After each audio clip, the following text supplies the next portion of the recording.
Give us knowledge, wisdom, understanding, and counsel.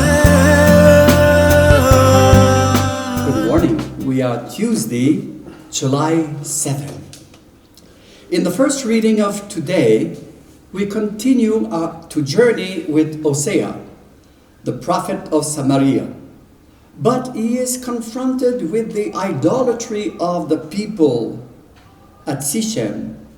He threatens to break to pieces their man-made idols, their altars for sinning, because the Lord does not delight in their sacrifices, and he will punish them for their sins. This is precisely the role of a prophet. When everything is dark, sorrowful, he cheers up the people of Israel. Give hope when crowds are despaired. But when everything seems to go without reverence to God, he warns them of coming disasters. The prophet is a messenger of God. But when the people do not want to listen to the prophet, they persecute them. That was the fate of Jeremiah and many other prophets in Israel. Pope Francis is our shepherd today. We better listen to his warnings about disparity between rich and poor. We better take into account the cliff-separated religion, the threat to global ecology. As any other prophet, will his voice be heard in the tumult of politics and the race to consumerism? We are in trouble if we do not listen to his plea for justice and peace, the protection of creation. The gospel in the liturgy of today is about the healing of a mute demoniac. We remember Isaiah chapter 35 proclaiming, "The mouth of the mute will shout for joy." This was a sign of the coming of the Messiah. So the crowd marvels at the miracle while the scribes and the Pharisees object, "This Jesus is himself possessed by the devil."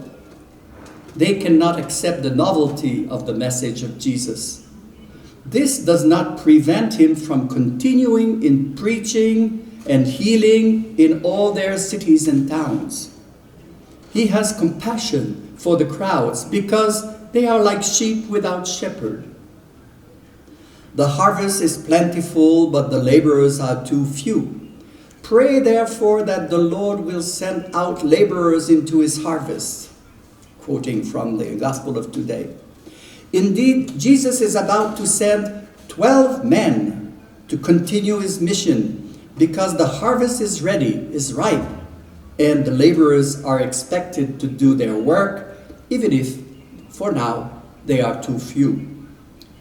Doesn't this speak about our own responsibility as baptized Christians to live and spread the gospel all around us? No need to be theologians or ministers to do that. Our own conviction that the Lord equips his people for the service of the word and to concrete help to those in need. We are requested for active charity out of love, for claiming equality and justice in a world presently in deep trouble.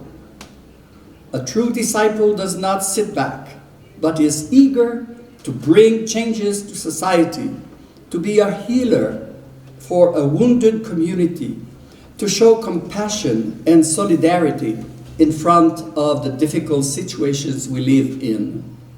We are not powerless, since the Lord is at our side. Give us knowledge, wisdom, understanding, and